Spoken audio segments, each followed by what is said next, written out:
Hello friends, welcome to Viha vlogs. இன்னைக்கு நம்ம onion pakoda எப்படி பண்றதுன்னு பார்க்க போறோம். சோ வாங்க ரெசிபிக்குள்ள போயிடலாம்.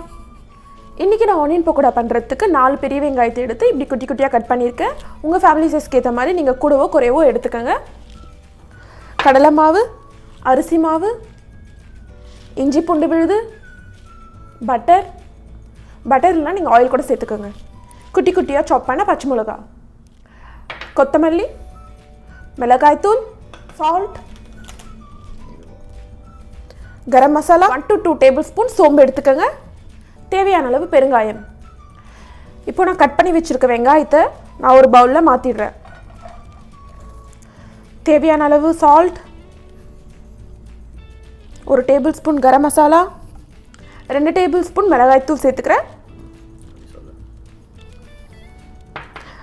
மிளகாய் தூள் கம்மியாவே சேர்த்துக்கிறேன் ஏன்னா நான் இப்போ கிரீன் சில்லிஸ் வெட்டி வச்சிருக்கேன் இல்லையா, அதை வந்து நான் இதில் சேர்த்துக்க போகிறேன். அதனால நான் மிளகாத்தூள் கம்மியாக தான் சேர்த்துருக்கேன். இப்போது இதில் நான் பச்சை மிளகாவை சேர்த்துக்கிறேன். நெக்ஸ்ட் இதில் 1 டேபிள்ஸ்பூன் பெருங்காயம் தூள் சேர்த்துக்கிறேன். அடுத்தது 2 டேபிள்ஸ்பூன் சோம்பு சேர்த்துக்கிறேன்.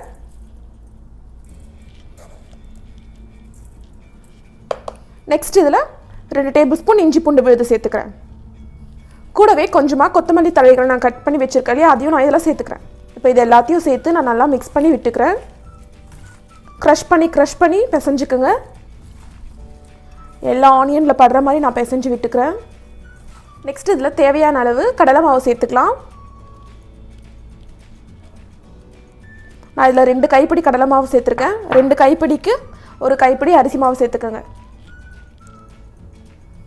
இது வரைக்கும் நான் சேர்த்து நல்லா பிசைஞ்சு விட்டுக்கிறேன். கம்மியாக இருந்தால் கடலை மாவு கொஞ்சம் எக்ஸ்ட்ராவாக சேர்த்துக்கலாம். லாஸ்ட்டாக இதில் பட்டர் சேர்த்து கலந்து விட்டுக்கலாம். பட்டர் இல்லைனா நீங்கள் ஆயிலும் சேர்த்து கலந்து விட்டுக்கலாம். இப்போ நான் நல்லா கலந்து விட்டுட்டேன். ஸ்டவ் ஆன் பண்ணி ஆயிலை ஹீட் பண்ணிக்கிறேன். இப்போ ஆயில் நல்லா ஹீட் ஆகிடுச்சு.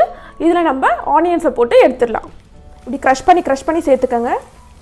கொதிக்கிற எண்ணெயில் போட்டுக்கோங்க. அதுக்கப்புறமா மீடியம் ஃப்ளேமில் வச்சுட்டு நல்லா இதை ஃப்ரை பண்ணி எடுத்துக்கலாம். இப்போ இது நல்லா ஃப்ரை ஆகிடுச்சு. இந்த மாதிரி எல்லாம் கோல்டன் ப்ரௌனாக வந்ததும் நான் எண்ணெயிலேருந்து இதை எடுத்துக்கிறேன். இந்த மாதிரி மீதி இருக்க வெங்காயத்தையும் போட்டு எடுத்துடுறேன். நான் எல்லா ஆனியன்ஸையும் ஃப்ரை பண்ணி எடுத்துட்டேன். ஸோ பக்கோடா இப்போ ரெடி ஆயிடுச்சு. பார்த்தீங்கன்னா தெரியும், கடையில் வாங்குற மாதிரி ரொம்ப மொறுன்னு வந்திருக்கு. ஸோ இந்த ரெசிபி உங்களுக்கு பிடிச்சிருந்தா லைக் பண்ணுங்கள், ஷேர் பண்ணுங்கள், மறக்காமல் கமெண்ட் பண்ணிவிடுங்க.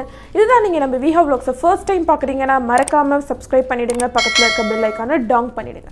ஸோ நெக்ஸ்ட் நான் போடுற வீடியோஸ் எல்லாம் உங்களுக்கு ஆட்டோமேட்டிக்காக நோட்டிஃபிகேஷனில் வந்துடும். தேங்க்யூ, பாய்.